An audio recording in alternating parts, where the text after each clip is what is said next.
Petite réflexion maintenant sur les intemporels, les albums, les chansons intemporelles. On comprend tout ce que ça veut dire, bien sûr, c'est une question d'année, mais qu'est-ce qui fait qu'une chanson ou un album est considéré comme intemporel? Quelle qualité que ça prend?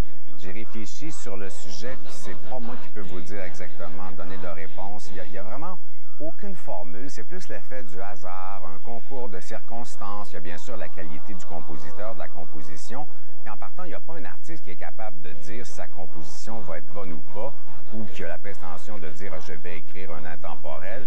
Et vous avouerez que c'est tout de même étrange. C'est un artiste qui compose une chanson, il n'y a personne qui peut dire si ça va devenir un classique ou pas.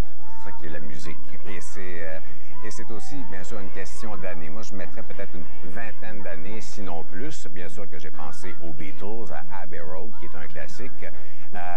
C'est peut-être une question, je ne sais pas, de circonstances particulières. Je ne suis pas au courant des histoires non plus de tous les classiques, mais on dirait que ça se passe rarement dans la joie.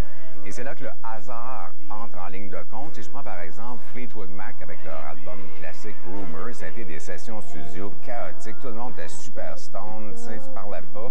Et ça donne un album absolument classique. Dans le cas des Beatles, ils venaient de mettre sur les tablettes Let It Be qu'ils détestaient. Et puis, ils sont retournés en studio. Ils savaient que c'était probablement leur dernier album. Puis, ils s'engueulaient, ils se parlaient plus. Et ça donne un classique. Et cette année, ils ont dû mettre même un policier en permanence à l'intersection d'Abbey Road. Il y a même une caméra, vous pouvez aller voir. Moi-même, j'ai été me photographier sur Abbey Road quand j'étais faire un tour. Puis peut-être que vous irez vous aussi. C'est un lieu de pèlerinage. Mais c'est peut-être des gens qui n'étaient pas au monde quand Abbey Road a sorti quand même. Comment ça se fait? Parce que la musique, je crois que c'est magique. Ça touche nos sentiments profondément, plus qu'on pense. Puis ça se situe probablement au niveau de la mémoire olfactive qu'on comprend pas trop, mais c'est notre mémoire la plus forte.